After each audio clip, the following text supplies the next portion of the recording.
আছিলে কিন্তু কংগ্ৰেছ দলৰ পৰা আমি কি পালো তেওঁলোকে আমাক এনআৰচিৰ সমস্যা দিলে ডিব্ৰুগড়ৰ সমস্যাৰে জৰ্জৰিত কৰি ৰাখিলে তেওঁলোকে চৰৰ যি মাটি পাট্টা সেইটো দিয়া নাছিলে গতিকে এনেকুৱা ধৰণৰ যি সমস্যা আমাৰ সমস্যাৰে জৰ্জৰিত হৈ আছো আমি আৰু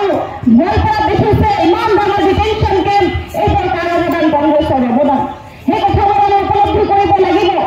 আজি ডিব্ৰুগড়ৰ নামত মহিলাসকলে কোৰ্টৰ দুৱাৰে দুৱাৰে ঘূৰিব লগা হৈছিল সেই কথাটো আমি পাহৰি যোৱা নাই আজি এনআৰচিৰ নামত যি ভুক্তভোগী মহিলাসকল আমি সেই কথাবোৰ উপলব্ধি কৰিছো বিগত সময়ছোৱাত আজি বাল্য বিবাহৰ নামত মহিলাসকলে যেনেকে থানাই থানাই ঘূৰিব লগা হৈছিল থানাত মাটিত বাগৰি বাগৰি কান্দিবলগীয়া হৈছিল সেই পৰিৱেশৰ সৃষ্টি কোনে কৰিছিলে সেই কথাবোৰ আমি উপলব্ধি কৰিব লাগিব গতিকে সমস্যাৰে জৰ্জৰিত আমি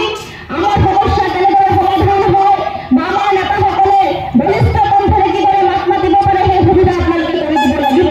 সেই উদ্দেশ্য আগত ৰাখি আমি আহিছো আৰু আমি নৱবৰ্ষৰ ৰাইজৰ পৰা আশাবাদী যে তেখেতলোকৰ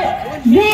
আশা আকাংক্ষা আপোনালোকৰ যি সমস্যা সেইবোৰ যাতে বলিষ্ঠ কণ্ঠৰে আজি আমিনুল ইছলাম ডাঙৰীয়াই দিল্লীৰ পাৰ্লিয়ামেণ্টত যাতে মাত মাতিব পাৰে আপোনালোকৰ সমস্যা যাতে সমাধান কৰিব পাৰে সেই উদ্দেশ্য আগত ৰাখি আপোনালোকে তেখেতক বিপুল ভোটেৰে ভোটদান কৰিব বুলি আমি আশাবাদী মই ভাষণ দীঘলীয়া নকৰো এই শুভ বক্তব্য ৰাখিয়ে মই মোৰ বক্তব্য সামৰি মাৰিছো ধন্যবাদ জয়